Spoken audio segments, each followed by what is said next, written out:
Hi hello வணக்கம். எல்லாம் நல்லா இருக்கீங்களா? நான் நல்லா இருக்கேன். நான் தான் உங்கள் மக்கி பேசுகிறேன். விநாயகா போற்றி. வாங்க வீடியோக்குள்ளே போகலாம். இன்றைக்கி நம்ம பார்க்க போகிறது தாய்மானவரை பற்றி. தாய்மானவர் பற்றி என்னம்மா சொல்ல போகிற அப்படின்னு கேட்குறீங்களா? தாயும் மாணவர் அப்படின்னு ஏன் அவருக்கு பேர் வந்தது அப்படின்னா, அவங்க வந்து திருச்சிராப்பள்ளியில் மலைக்கோட்டையில் இருக்கிற ஒரு சன்னிதானத்தில் தான் தாய்மானவர் இருக்கிறாரு.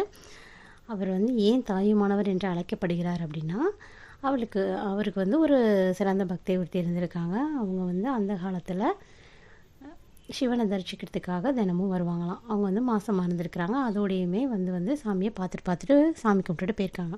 அப்படி இருக்கிற ஒரு நேரத்தில் அந்த காலத்தில் வந்து காட்டுப்பகுதிகளை கடந்து தான் வரணும். அப்படி வரும்பொழுது அந்த பொண்ணு நிறைய மாத கர்ப்பிணியாக இருந்திருக்கிறாங்க. வந்துக்கிட்டு இருக்கையிலே பாதி வழியில் அவங்களுக்கு இடுப்பு வலி வந்துடுது, பிரசவம் ஏற்படுறதுக்கு. அப்போ வந்து வலி தாங்க முடியாமல் அப்பா சிவனே அம்மா அப்படின்னு சொல்லிட்டு அந்த பெண்ணு மயங்கிடுறா. அப்போ வந்து தாய்மானவர் வந்து நம்மளோட பக்தை இப்படி ஆயிட்டாலேன்னு சொல்லிட்டு அவரே ஒரு அம்மாவாக மாறி வந்து அந்த பெண்ணுக்கு பிரசவம் பார்த்துட்டு அந்த பொண்ணை பத்திரமா பார்த்து வீட்டில் கொண்டு போய் விட்டுட்டு அவர் வந்து மறைஞ்சிடுறாரு. அது வந்து யாருக்கும் தெரியல. அந்த நேரம் பார்த்து காவேரி ஆற்றுல வந்து வெள்ளம் போய்கிட்டு இருந்திருக்கு. அதனால் அவங்க அம்மா வந்து அக்கறையிலேருந்து இக்கரை வர முடியாமல் தவிச்சிருக்கிறாங்க. வெள்ளம்லாம் வடிஞ்சதுக்கப்புறம் தான் அவங்க வராங்க. வந்தோடனே குழந்தை பிறந்துருச்சா, எப்போ பிறந்தது என்ன அப்படின்னு கேட்கும்போது, நீ தானம்மா என் கூட இருந்த, என்னம்மா அப்படி கேட்குறேன்னு அந்த பெண் கேட்குறா.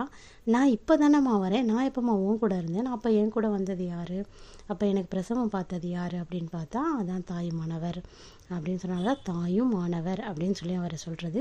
இன்னமுமே வந்து திருச்சியில் குங்குமவள்ளி தாயார்னு ஒரு கோயில், அந்த பெண் கர்ப்பிணி பெண் விழுந்த அந்த இடம் வந்து ஒரு கோயிலாகவே இருக்குதுங்க.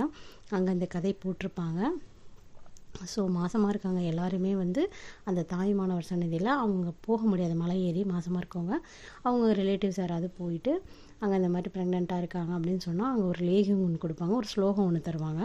அதை வாங்கிட்டு வந்து சொல்லி அந்த ஸ்லோகம் சொல்கிற அந்த லேகியம் சாப்பிட்ற அனைவருக்கும் சுகப்பிரசவமே நடக்கும். நல்லபடியாக அம்மாவும் பொண்ணும் வீட்டுக்கு வருவாங்க. இது நடக்குது, என்னோடய லைஃப்லையும் இது நடந்திருக்குங்க. நானுமே இதை அனுபவிச்சிருக்கேன்.